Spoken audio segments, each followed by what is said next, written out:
Aujourd'hui, je reçois Monsieur Musique. C'est peut-être l'un des plus grands mélomanes en ville. Il a vu plus de 20 000 concerts dans sa vie. Il a longtemps été journaliste musical et depuis presque 20 ans, il est Monsieur Francophonie de Montréal. Voici Laurent Saunier.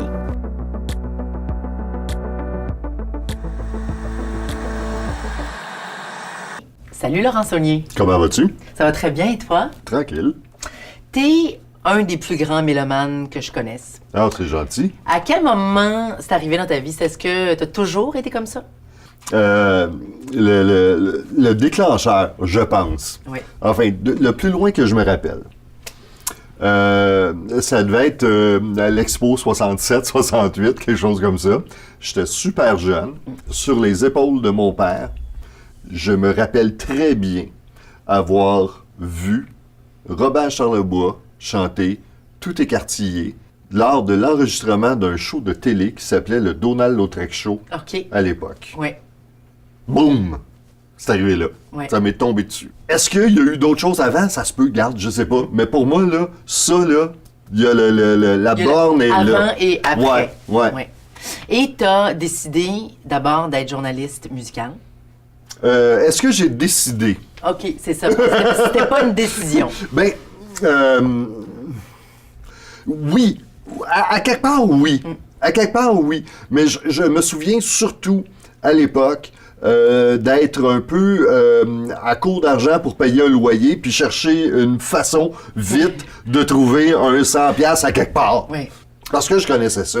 Oui. Parce que j'étais à l'université en communication à l'époque, parce que j'avais la prétention de connaître la musique, etc., etc., puis je pensais que c'était pour être une job facile. Mais c'est pas si facile que ça. Non, c'est pas si facile que ça. Non. J'ai travaillé. Oui, t'as travaillé fort. Vraiment. Mais t'as toujours été un gars qui va voir beaucoup de concerts. Oui, ça, j'ai toujours été un gars. T'as toujours été un gars. Ça, on part de Première là, chose. ça marche. Qui va voir beaucoup de concerts. Toujours. Oui. Pour moi, c'est là que ça se passe. Oui, c'est ça. Oui, plus que sur 10, parce que pour moi, il y a le disque, tu peux prendre le temps que tu veux pour le faire. Tu peux recommencer 1000 fois. Puis moi, j'aimais, d'une part, le côté sans filet du show. C'est là que ça se passe. Puis si t'es pas là à ce moment-là, t'es dead, ça se peut pas. Ça reviendra jamais. Il y a ça, d'une part. Puis l'autre affaire que j'ai toujours aimé dans le show, c'est... Là, ça va sembler un peu Jesus Freak, là, mais tu vas comprendre. Il y a une espèce de communion là-dedans. Mais c'est vrai. Puis ça m'a toujours fait triper. Ça m'a toujours fait triper de se dire que on est 2000 personnes au MTLUS à écouter la même tune au même moment, puis à avoir à peu près le même feeling au même moment.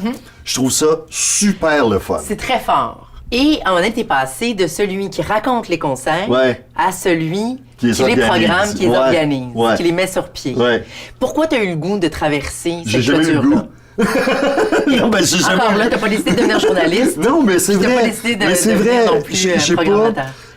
C'est vraiment drôle parce que dans ma tête à moi, j'étais journaliste, puis je bougeais pas de là. J'étais bien. J'avais atteint un certain niveau de confort, mettons, là-dedans. Puis, à un moment donné, Franco, 1999... 1900. 1999. Je rentre au Spectrum pour aller voir un show à 11h. Alain Simard, qui était le grand patron des Franco à l'époque, m'accroche au moment où je rentre, puis il me dit « Faut que je te parle ». Puis finalement, ça a pris un bon 2 mois avant qu'il me fasse une vraie offre, puis on a négocié un petit peu, mais je vais t'avouer que dans les 2 mois entre le moment où Alain m'en a parlé en premier, puis où on a commencé à négocier pour vrai, où il m'a fait une vraie offre, ça me travaillait en tabarouette. Tu y pensais beaucoup. Ben écoute, c'est un méchant changement. Mais c'est un gros changement. C'est un méchant changement. Oui. Puis dans ma tête, à moi, je cherchais des exemples réussis de gars qui avaient qui avaient été journalistes pendant longtemps, puis qu'à un moment donné, ils s'en vont faire autre chose dans le même milieu. Il n'y a pas beaucoup d'exemples. Ben non! Ben non! Puis je trouvais qu'il y avait un sacré beau défi, là, quand même. Un beau risque et un beau défi. pour moi, le défi était plus important, plus le fun que le risque. Oui. Et tu as été embauché, à moins que je me trompe, pour aussi rajeunir les Franco. Ben, oui et non, dans le sens où j'avais pas nécessairement au départ le mandat de.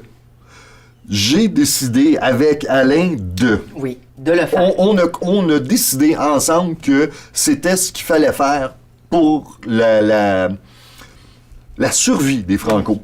Ben franchement, là, on était rendu là. L'idée pour moi, c'était pas de rajeunir drastiquement le festival. L'idée pour moi, c'était de le faire lentement mais sûrement, mais de garder aussi toujours, puis ça a toujours été important, d'avoir aussi des shows pour un public plus vieux.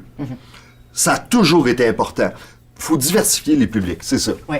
Comment se porte la chanson francophone alors que les Franco ont 30 ans, d'après toi, Laurent Saunier? Je vais te répondre de deux façons. OK. La première, je trouve que quand on dit chanson francophone, je trouve que c'est très connoté. OK. Depuis plusieurs années, je dis musique francophone. J'ai l'impression que ça ouvre un peu plus le panorama. Oui. Puis j'ai l'impression que quand on dit chanson, on s'attend toujours à de la chanson française. Ouais, puis l'espèce de forme classique, tu sais, couplet, refrain, bridge, refrain, tu sais, comme... Mais donc, pour répondre à ta question, finalement... Comment se porte la musique francophone? Je trouve que la musique francophone se porte pas pire, pas en tout. Ouais. Artistiquement parlant, c'est formidable ce qui se passe. Puis quand on regarde la programmation des Franco, j'espère que ça reflète ça. Qu'on essaye d'aller chercher le meilleur dans le rock, dans la chanson, dans le hip-hop, dans le folk, dans le etc., etc. T'sais. Pour moi, ça, c'est important. D'avoir une espèce de best-of de l'année. Oui. Mais le best-of, à nos yeux et à nos oreilles, dans le sens où c'est sûr qu'il y a des best-of évidents. On pouvait pas faire la 30e édition des Franco sans faire les supplémentaires, par exemple, de la Science du cœur de Pierre Lapointe. Parce que Pierre Lapointe a toujours été là. Parce que Pierre a toujours été là, d'une part, puis ce show-là, il est juste fantastique, mais vraiment! Mais en même temps, on a aussi une vision un peu distordue de cette affaire-là, tu sais. Moi, je trouve qu'Angèle, c'est fabuleux ce qu'a fait cette jeune fille-là, mais on est combien à le savoir en ce moment? T'sais, pas tant que ça. Pas encore tant que ça. Mais il faut les laisser grandir. Oui. Puis ça, pour moi, c'est l'essentiel aussi là-dedans. Donc, c'est pour ça que je te dis que le best-of, il est un peu... Oui.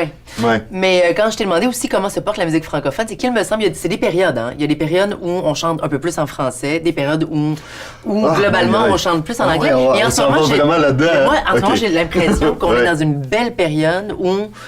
autant ailleurs dans la francophonie, en France, en Belgique, qu'ici... On choisit de chanter en français et on le fait de façon très originale et très avant-gardiste. Je pense que, en général, vraiment là, c'est vraiment une grande généralité. En général, la musique francophone au Québec, c'est à peu près toujours bien porté. Vraiment. Avec différentes vogues, avec différents genres musicaux mis de l'avant. Mais j'ai l'impression qu'il y a une espèce de qualité globale, générale, assez élevée. Dans l'Europe francophone, il y a eu effectivement des années où le contenu francophone était relativement mince. Oui. Puis qu'il fallait vraiment gratter pour aller chercher des affaires qui étaient à la fois... bonne de qualité, puis en même temps qui pouvait avoir une accroche ici, puis qui amenait quelque chose de nouveau, grosso modo. Oui. C'est vrai que depuis 3-4 ans, il y en a des belles affaires. Oui. Il y en a vraiment beaucoup, et on est à une étape où on a du choix. C'est pas, on va prendre ça, il y a juste ça, tu sais. Tu as beaucoup voyagé par ce métier-là, justement. Tu es allé voir des spectacles aux quatre coins du monde. Ouais. C'est quoi la meilleure ville pour aller voir un spectacle, d'après toi? Montréal. C'est Montréal. Ah oui. Puis c'est moi, sans aucune hésitation. Mais je sais que tu aimes beaucoup Montréal. Sans aucune hésitation. Okay.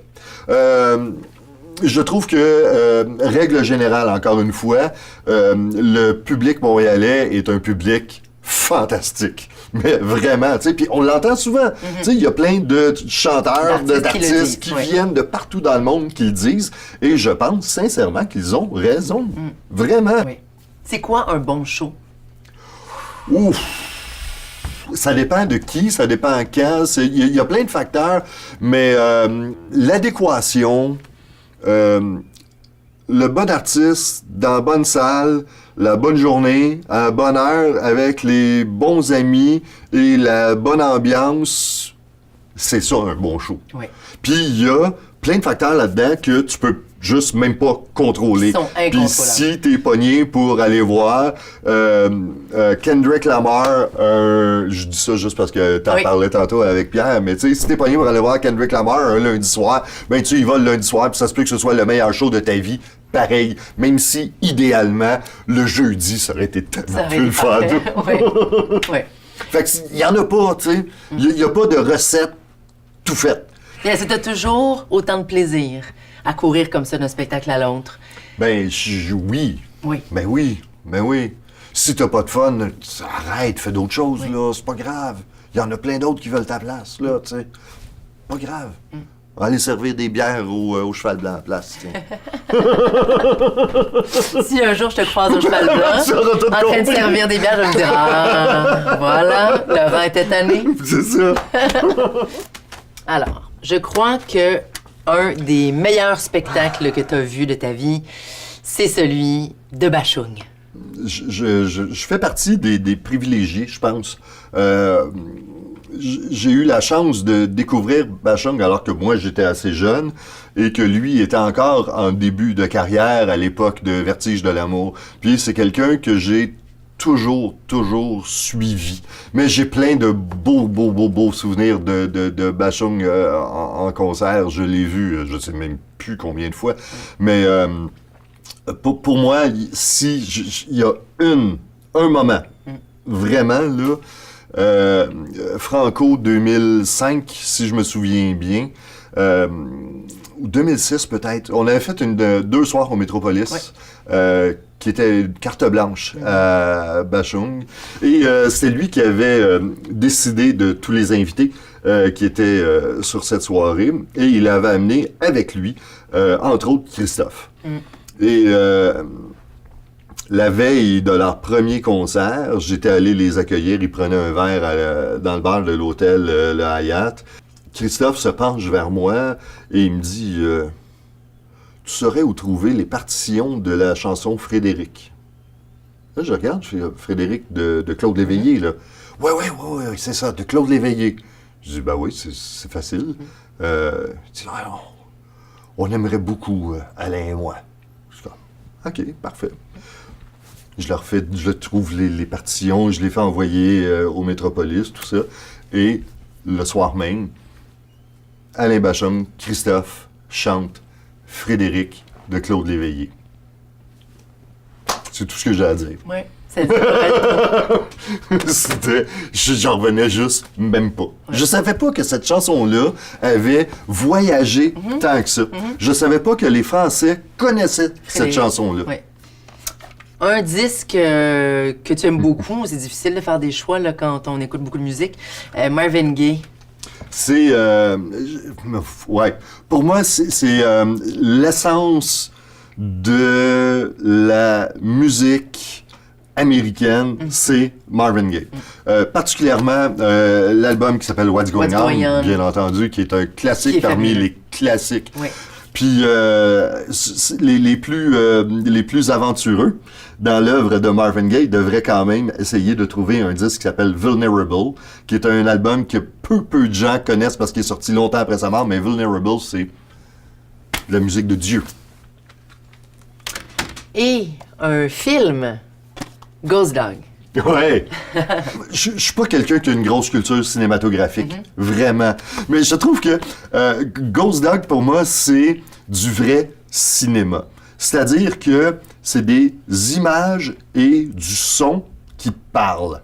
Hey, les dialogues là-dedans, là, mis bout à bout, là, si ça fait 12 minutes, là, c'est à peu près le maximum.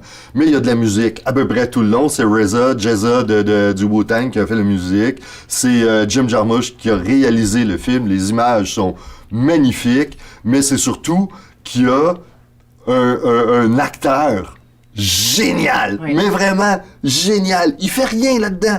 Il n'y a pas d'expression dans sa face. Il parle jamais, mais il est tellement présent tout le temps.